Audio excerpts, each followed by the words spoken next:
বিচার বিভাগে সাধারণ মানুষ হয়রানির শিকার হচ্ছে তা জানিয়ে মানুষের সমস্যা নিরসনে সংশ্লিষ্ট বিভাগের কর্তা-কর্মীদের আন্তরিক হওয়ার বার্তা দিলেন মুখ্যমন্ত্রী। আগামী প্রজন্মকে সুন্দর রাজ্য দিয়ে যাওয়ার স্বপ্ন দেখালেন মুখ্যমন্ত্রী মানিক সাহা। বর্তমান রাজ্য সরকার পরিকাঠামোগত উন্নয়নের ক্ষেত্রে অগ্রাধিকারের ভিত্তিতে কাজ করছে। চলছে রাস্তাঘাট, বিভিন্ন অফিস আদালত, হাসপাতাল, বিদ্যালয় নির্মাণ। মোহনপুর মহকুমা বার্ষিক সুবিধার্থে গড়ে তোলা হয়েছে মোহনপুর সাব ডিভিশনাল জুডিশিয়াল ম্যাজিস্ট্রেটের আদালত। শনিবার বর্ণাঢ্য এক অনুষ্ঠানের মাধ্যমে নবনির্মিত এই আদালতের উদ্বোধন করলেন মুখ্যমন্ত্রী মানিক সাহা। অনুষ্ঠানে মুখ্যমন্ত্রী সহ স্থানীয় বিধায়ক তথা কৃষি ও আইনমন্ত্রী রতনলাল নাথ, ত্রিপুরা হাইকোর্টের প্রধান বিচারপতি এম.এস. রামচন্দ্র রাও, মুখ্য সচিব জে.কে. সিনহা, রাজ্য পুলিশের মহানির্দেশক অনুরাগ ধনকর সহ অন্যান্য বিশিষ্টরা উপস্থিত ছিলেন। অনুষ্ঠানের আনুষ্ঠানিক উদ্বোধনের পর অন্যান্য অতিথিদের সঙ্গে নিয়ে ফলক উন্মোচন করে মুখ্যমন্ত্রী মানিক সাহা নবনির্মিত মোহনপুর সাব ডিভিশনাল জুডিশিয়াল ম্যাজিস্ট্রেটের আদালতের উদ্বোধন করেন। তবে অনুষ্ঠানে তাৎপর্যপূর্ণ বক্তব্য রাখলেন মুখ্যমন্ত্রী।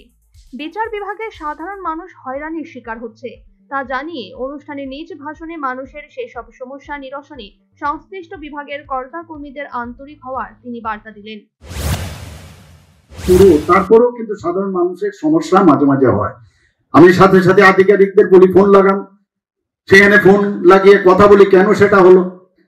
এবং এই যে চেষ্টা, সিমিলারলি জুডিশিয়ারিতেও আমরা দেখি মানুষ যে হয়রানির শিকার হয়, সেটা একমাত্র যদি আপনারা আরো ট্রান্সপারেন্সির মাধ্যমে মনে প্রাণে যদি আপনারা কাজ করেন সবাই মিলে, তাহলে আগামী দিন এই জুডিশিয়ারির উপরে মানুষের আস্থা লাগবে। কারণ কথায় কথায় আমরা বলি যে আরে আগরতলার মধ্যে ট্রিটমেন্ট হয় না, চলো বাইরে চলে যায়। এক তো পয়সা বাড়িঘর বিক্রি করে বাইরে চলে যায়।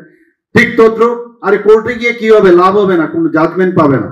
কিন্তু মানুষ অসহায়, মানুষ যায়, সেটা একটু মানুষের যে আপনি অ্যাকাউন্টেবল মানুষের প্রতি সেই যে ভাবনা চিন্তা রেখে মানুষের জন্য কাজ আপনারা সবাই করবেন। শুধু তাই নয়, আগামী প্রজন্মকে সুন্দর রাজ্য দিয়ে যাওয়ার স্বপ্ন দেখালেন মুখ্যমন্ত্রী মানিক সাহা।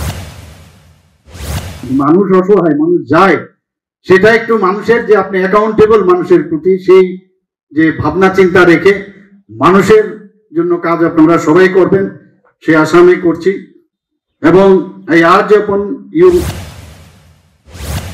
যে কোনো আদালতে সার্বিক ব্যবস্থা থাকার সুপ্রিম কোর্টের নির্দেশ রয়েছে।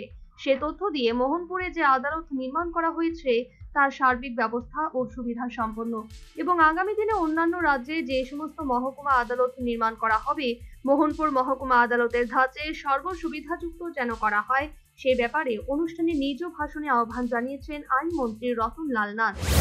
যে সুপ্রিম কোর্টের ডিসিশন রয়েছে যে একটা কোর্ট হতে গেলে কি কি লাগবে, সব ক্রাইটেরিয়া এই বিল্ডিং এ রয়েছে, সব ক্রাইটেরিয়া। এবং এটা আমার জানা মতে যে এটি একমাত্র বিল্ডিং, এবং আগামী দিনে এখানে যিনি senior architect is also present here. And not only this, जो बिल्डिंग बनाया तपेश देवनाथ अभी नहीं है, पहले कुछ पहले दिन उनको देहांत हो गया, उनको बीबी भी आया, 2 बच्चा इंजीनियर भी है, वो भी आया था आज प्रोग्राम में। तो আমি অনুরোধ করব আগামী দিনে রাজ্যে যেসব সাব ডিভিশন কোর্ট হবে এটাকে মডেল কোর্ট বানিয়ে, আমি শুনেছি high court and supreme court also thinking in this regard, এরকম যেন বানানো হয়। সর্বোপরি শনিবার মোহনপুর সাব ডিভিশনাল জুডিশিয়াল ম্যাজিস্ট্রেটের নবনির্মিত আদালতের আনুষ্ঠানিক উদ্বোধন হলো। উদ্বোধন করেন মুখ্যমন্ত্রী মানিক সাহা। অনুষ্ঠানে তাৎপর্যপূর্ণ বার্তা দিলেন মুখ্যমন্ত্রী।